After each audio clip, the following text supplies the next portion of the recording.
الحمد لله نحمده ونستعينه ونستغفره ونعوذ بالله من شرور أنفسنا ومن سيئات أعمالنا من يهده الله فلا مضل له ومن يضلل فلا هادي له أشهد أن لا إله إلا الله وحده لا شريك له وأشهد أن محمدا عبده ورسوله يا أيها الذين آمنوا اتقوا الله حق تقاته ولا تموتن إلا وأنتم مسلمون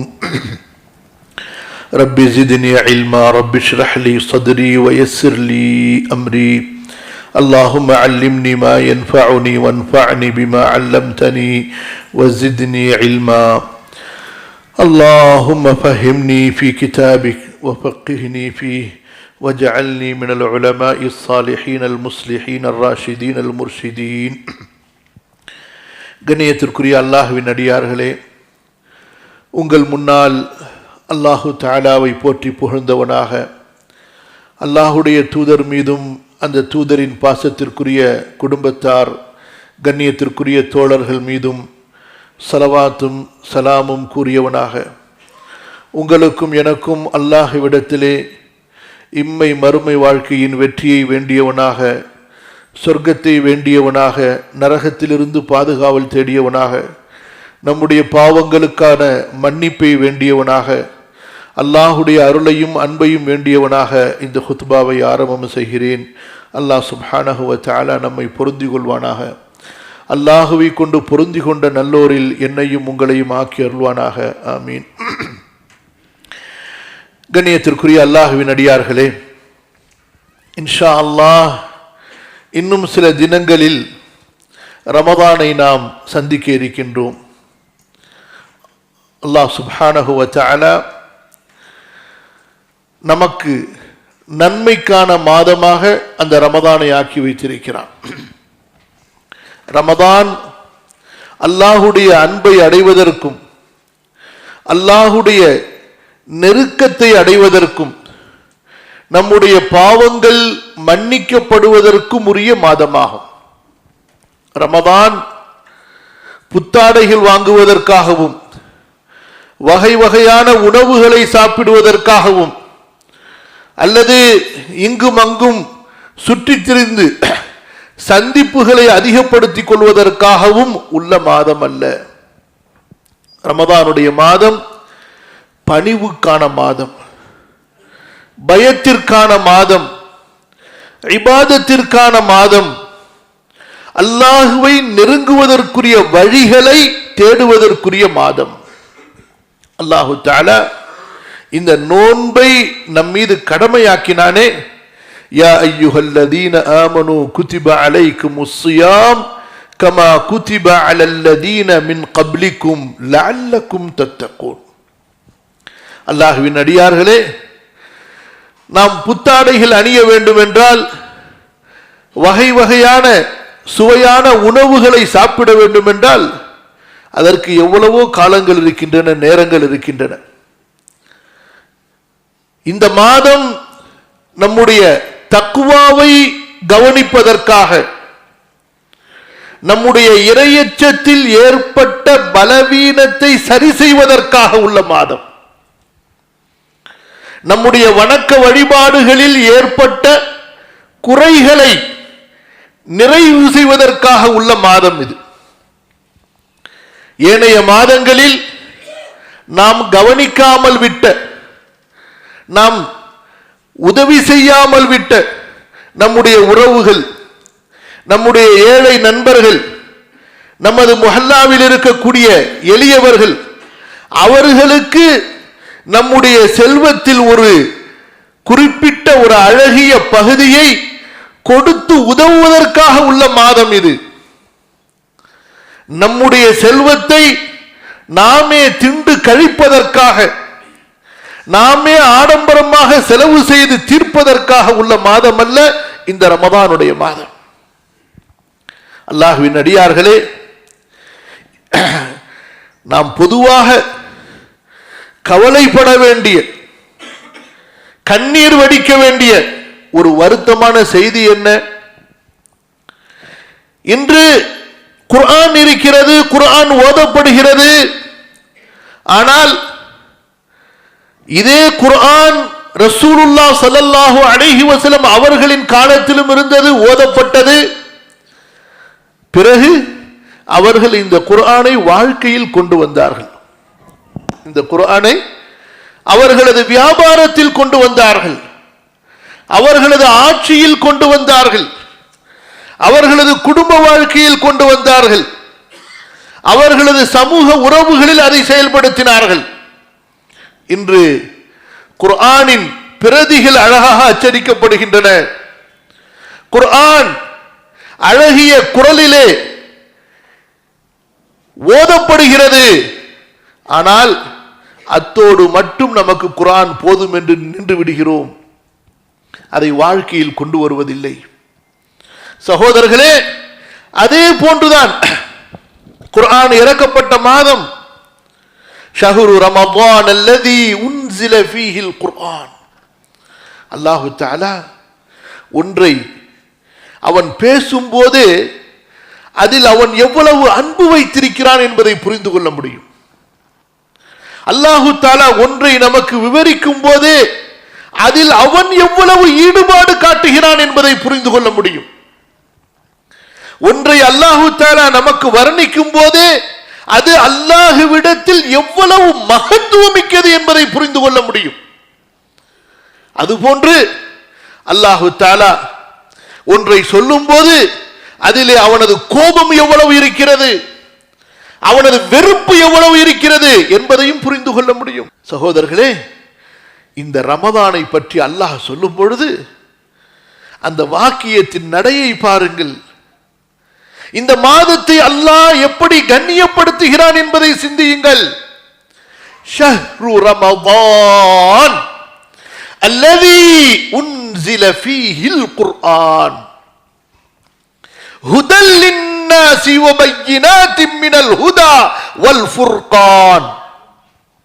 ரமதான் மாதம் அது எத்தகைய கண்ணியமிக்க மாதம் தெரியுமா? அதில் குர்ஆன் இறக்கப்பட்டது. பிறகு அந்த குர்ஆனை அல்லாஹ் புகழ்கிறான், அந்த குர்ஆனை அல்லாஹ் உயர்த்துகிறான்.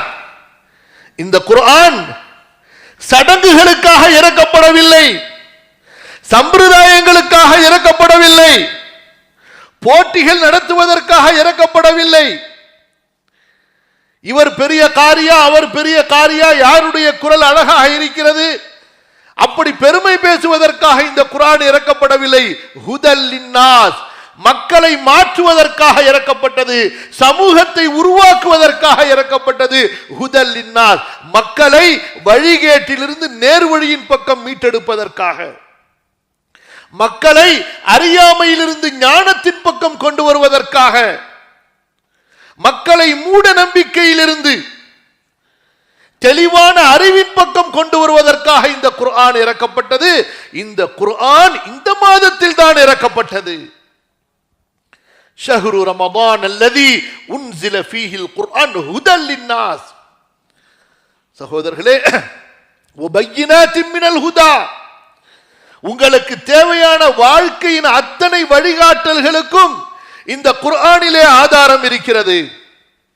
உங்களுடைய வாழ்க்கைக்கு தேவையான எல்லா வகையான வழிகாட்டல். உங்களுடைய வியாபாரம் எப்படி இருக்க வேண்டும், நீங்கள் யாரோடு பழக வேண்டும், யாரோடு பழகக்கூடாது, உங்களது மனைவியிடத்தில் எப்படி நடக்க வேண்டும், உங்களது பிள்ளைகளை எப்படி வளர்க்க வேண்டும், முஸ்லிம்களுடைய சமூகம் எப்படி இருக்க வேண்டும், எந்த கேள்வியை எடுத்தாலும் அந்த கேள்விக்குரிய விளக்கமான பதிலை அல்லாஹு தஆலா அல் குர்ஆனிலே வைத்திருக்கிறான். வ பையினாத்தின் மினல் ஹுதா, பிறகு வல் ஃபுர்கான். இதுதான் உண்மையை பொய்யிலிருந்து, சத்தியத்தை அசத்தியத்திலிருந்து பிரித்தறிவதற்குண்டான உரைகள். இது அல் ஃபுர்கான். இந்த குர்ஆன், இதனுடைய மார்க்கம், இதனுடைய வழிகாட்டல், இது உலகத்தில் ஓங்க வேண்டும். இதை அமல்படுத்தக்கூடிய ஒரு சமூகம், ஒரு கூட்டம் இந்த உலகத்திலே மிகைக்க வேண்டும்.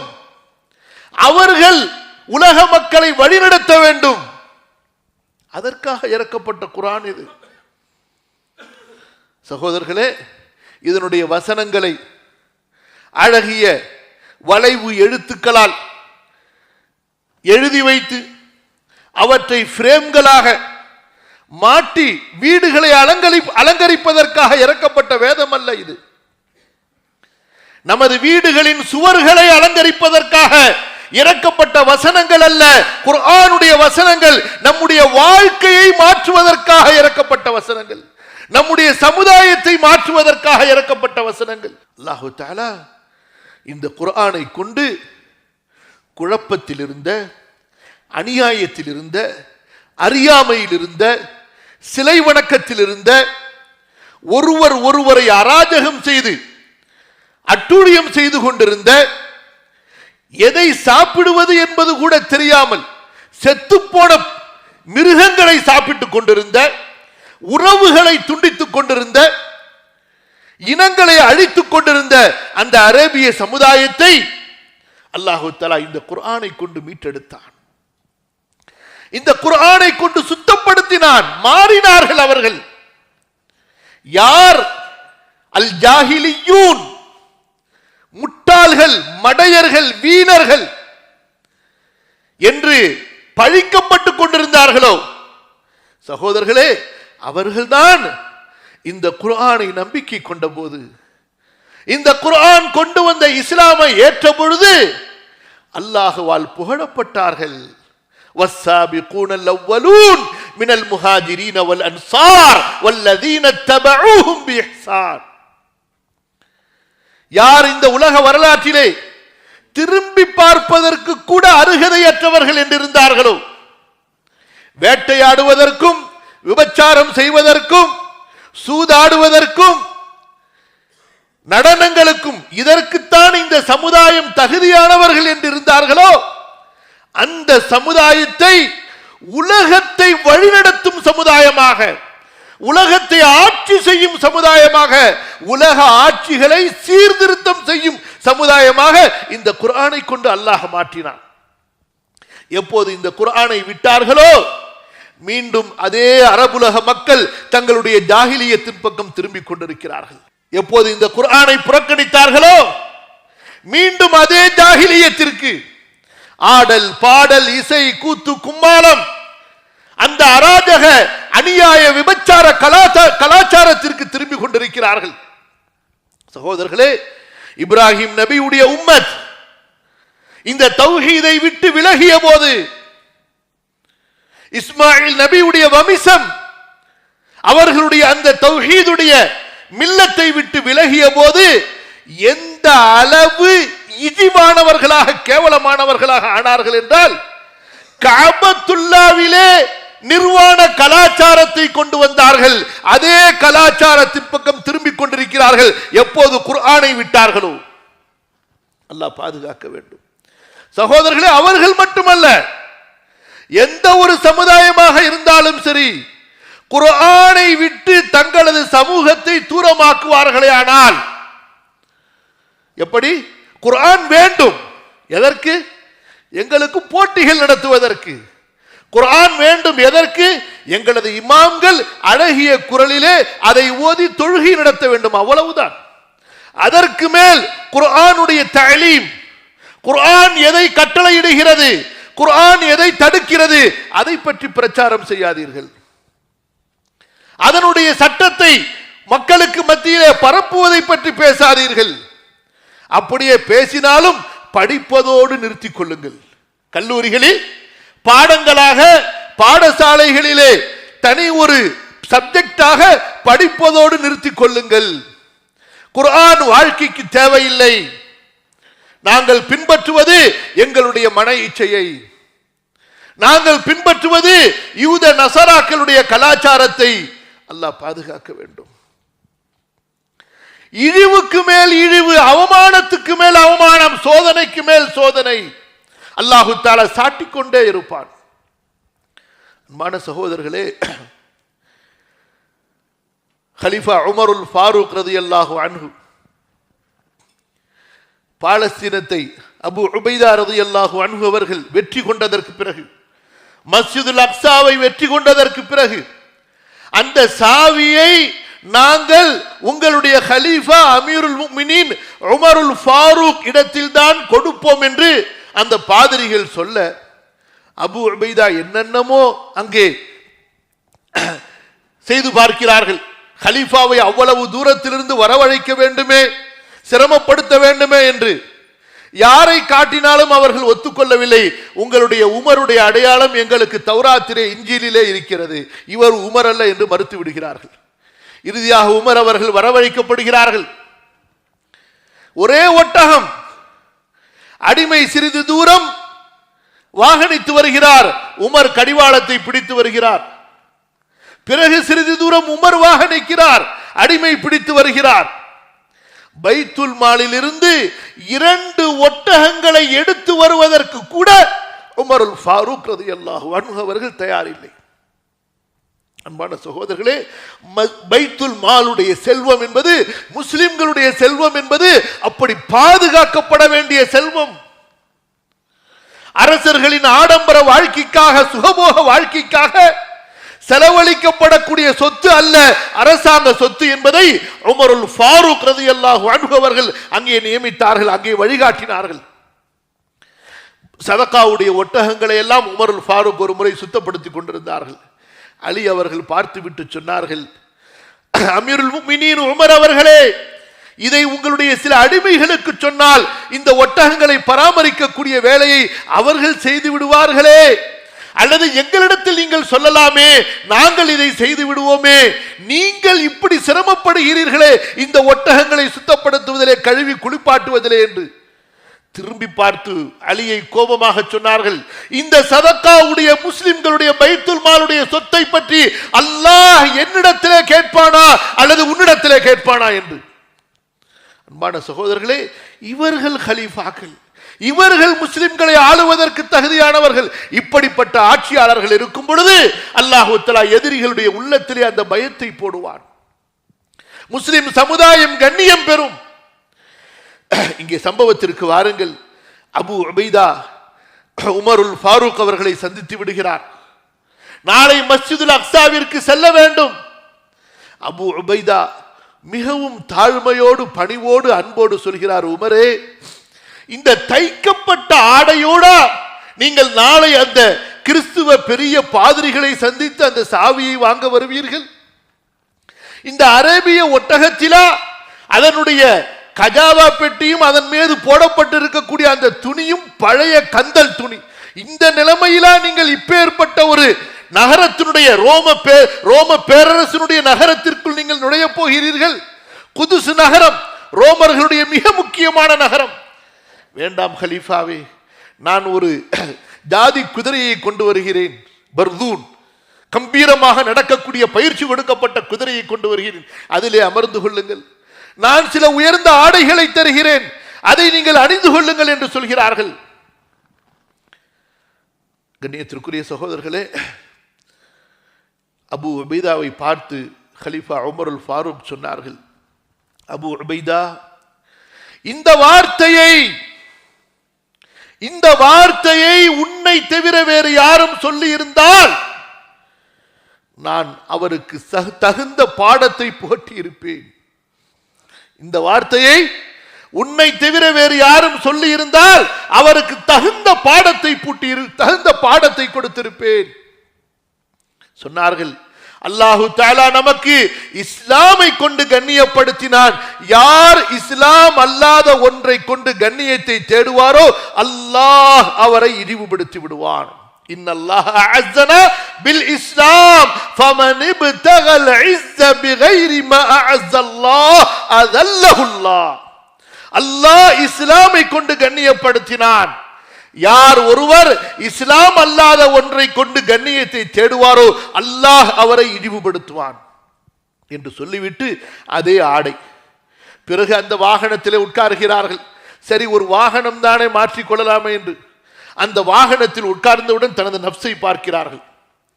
உடனே கீழே இறங்கிவிட்டு சொல்கிறார்கள், அபு உபைதா, இந்த குதிரையும் எனக்கு வேண்டாம், இதில் உட்கார்ந்தவுடன் எனக்கு ஒரு பெருமை வருகிறது, நான் பணிவானவனாக அல்லாஹ்விற்கு முன்னால் அல்லாஹ்வுடைய மஸ்ஜிதுல் அக்ஸாவிலே நுழைய விரும்புகிறேன், பெருமையோடு அல்ல என்று அந்த குதிரையும் திருப்பி கொடுத்து விட்டார்கள். வந்த அதே ஒட்டகத்தோடு, அதே கிழிந்த தைக்கப்பட்ட ஒட்டு போடப்பட்ட ஆடையோடு அவர்கள் செல்கிறார்கள். சகோதரர்களே, உலகமே பயந்தது, ரோம சாம்ராஜ்யமே பயந்து கைகட்டி கூனி குறுகி நின்றார்கள்.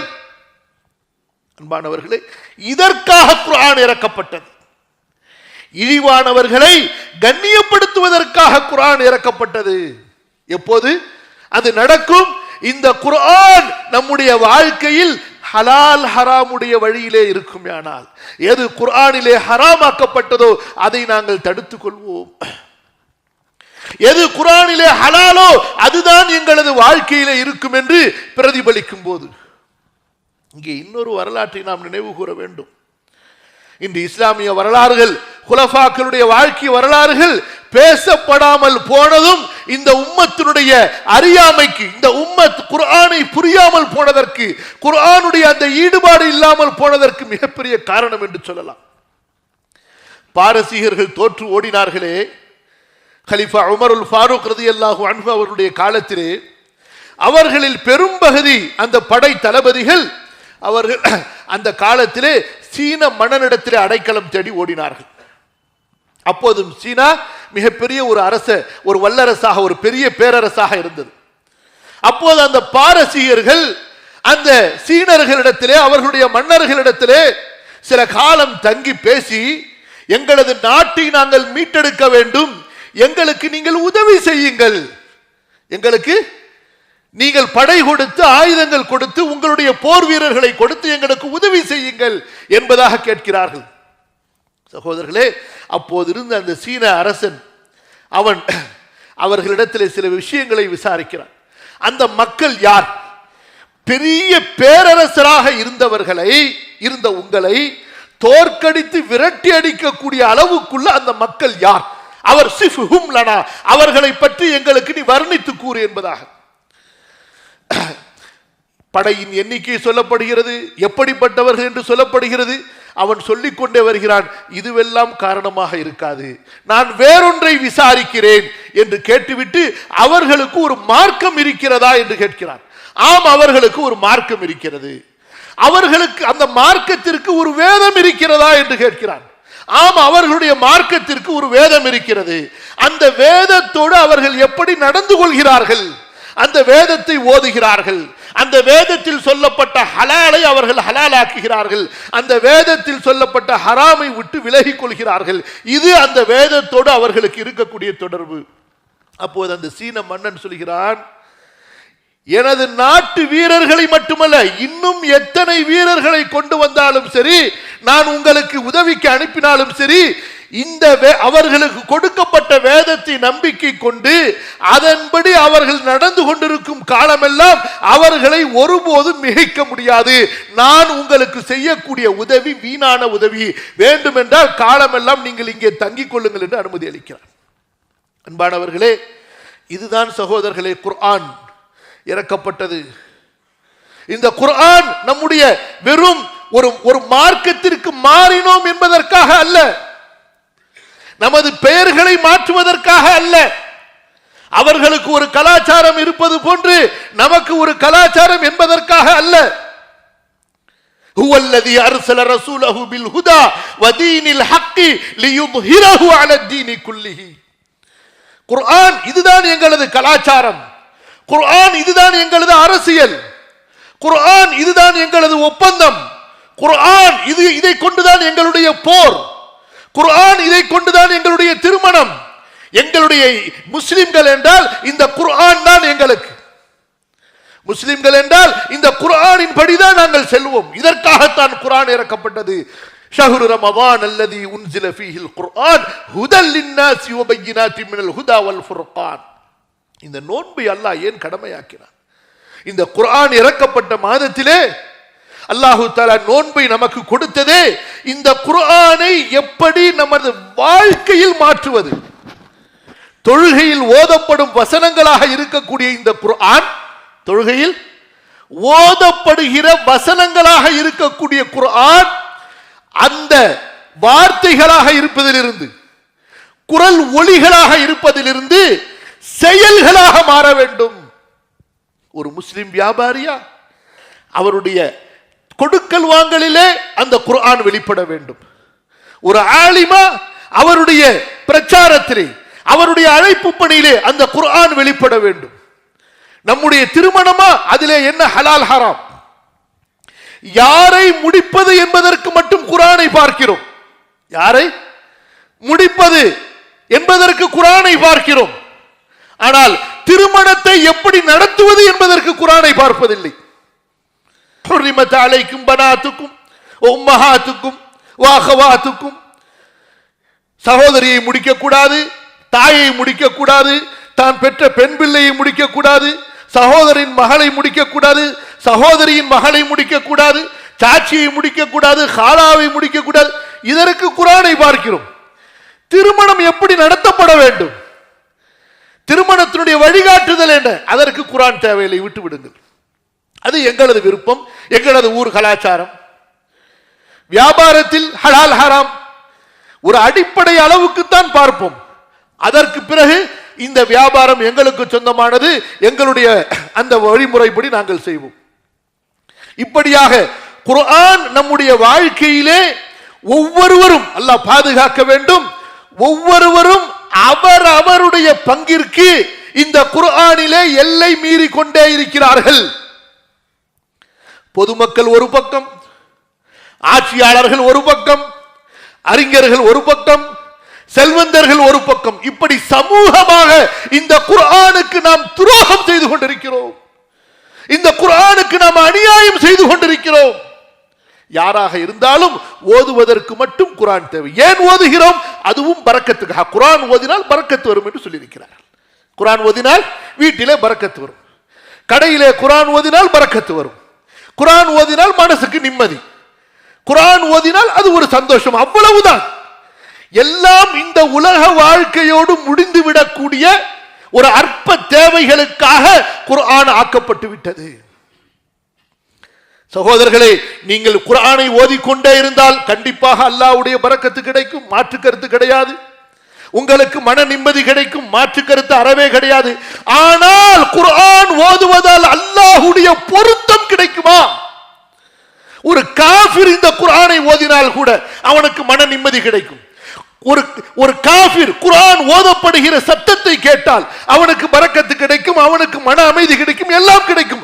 ஆனால் அல்லாஹ்வுடைய பொருத்தம் கிடைக்குமா என்றால், இந்த குர்ஆனுடைய வழிகாட்டுதல்கள், இந்த குர்ஆனுடைய நேர்வழி, இந்த குர்ஆனுடைய சட்டங்களை பின்பற்றாத வரை இந்த குர்ஆனை கொண்டு அல்லாஹ்வுடைய பொருத்தம் கிடைக்காது. அல்லாஹ் தஆலா என்ன சொல்கிறான்? யஹ்தி பிஹில்லாஹ் மன் இத்தபா ரிضوانஹு. அல்லாஹ்வுடைய பொருத்தம் தேவை என்ற குறிக்கோள் உள்ள சமுதாயத்திற்கு இந்த குர்ஆனை கொண்டு அல்லாஹ் வழிகாட்டுவான் என்பதாக. அன்பானவர்களே, நாம் எல்லோரும் அல்லாஹ்வுடைய பரக்கத்து எனக்கு தேவை, எனக்கு கொடுக்கப்பட்ட செல்வம் இரட்டிப்பாக வேண்டும், 3 மடங்காக, 4 மடங்காக, 10 மடங்காக, 100 மடங்காக, ஏன் 1000 மடங்காக ஆனால் கூட நாம் திருப்திப்பட தயாரில்லை. செல்வத்துக்காக குர்ஆன், வீட்டு பரக்கத்துக்காக குர்ஆன், வீட்டை அலங்கரிப்பதற்காக குர்ஆன். ஆனால் அல்லாஹ்வுடைய பொருத்தம் கிடைக்க இந்த குர்ஆனை கொண்டு நான் என்ன செய்ய வேண்டும்? சகோதரர்களே, அதற்கு தான் அல்லாஹ் சொல்கிறான், ஷஹ்ரு ரமதான் அல்லதி உன்சில ஃபீஹில் குர்ஆன் ஹுதல் லின்னாஸி வ பையினாத்தின் மினல் ஹுதா வல் ஃபுர்கான் ஃபமன் ஷஹித மின்குமுஷ் ஷஹ்ர ஃபல்யஸும்ஹு. இந்த குர்ஆனை கொண்டு அல்லாஹ்வுடைய பொருத்தம் வேண்டுமா? அதற்கு ஹிதாயத் தேவை. இந்த ஹிதாயத்தை உங்களுடைய நஃப்ஸுக்குள், உங்களது நஃப்ஸை மிதித்து, உங்களது நஃப்ஸை கட்டுப்படுத்தி இந்த ஹிதாயத்தை நீங்கள் வர வைப்பதற்கு உங்களுக்கு தக்வா தேவை. தக்வாவை வரவழைப்பதற்கு நீங்கள் நோன்பிருந்து பயிற்சி எடுங்கள். அதற்குத்தான் இந்த மாதம். அலங்கரிப்பதற்காகவோ, சுற்றுவதற்காகவோ, ருசிப்பதற்காகவோ, மற்ற ஆடம்பர தேவைகளுக்காகவோ அல்ல சகோதரர்களே. அல்லாஹ் தஆலா நம் அனைவருக்கும் இந்த ரமதானுடைய நற்பாக்கியத்தை அடைந்து கொள்வதற்கு அருள் புரிவானாக. நாம் நோக்கக்கூடிய நோன்பை, தக்வாவை நம்மிடத்திலே கொண்டு வருவதற்காக, இந்த குர்ஆனை கொண்டு ஹிதாயத்தை பெறுவதற்குரிய நோன்பாக அல்லாஹ் தஆலா எனக்கும் உங்களுக்கும் நமது சமுதாய மக்களுக்கும் அல்லாஹ் ஆக்கி அருள்வானாக. காசா மக்களுக்கு அல்லாஹு தஆலா உதவி செய்வானாக. இந்த ரமதானை அவர்களுக்கு பாதுகாப்பான ரமதானாக ஆக்கி வைத்து அவர்களுடைய உயிர் பொருளுக்கு பாதுகாப்பு கொடுத்து அவர்களுடைய எதிரிகளின் மீது அல்லாஹ் அவர்களுக்கு வெற்றியை மிகைப்பை தந்தருவானாக. பாரக்கல்லாஹு லீ வலக்கும் ஃபில் குர்ஆனில் அதீம் வ நஃபஅனி வ இய்யாக்கும் பில் ஆயாத்தி வ ذிக்ரில் ஹகீம்.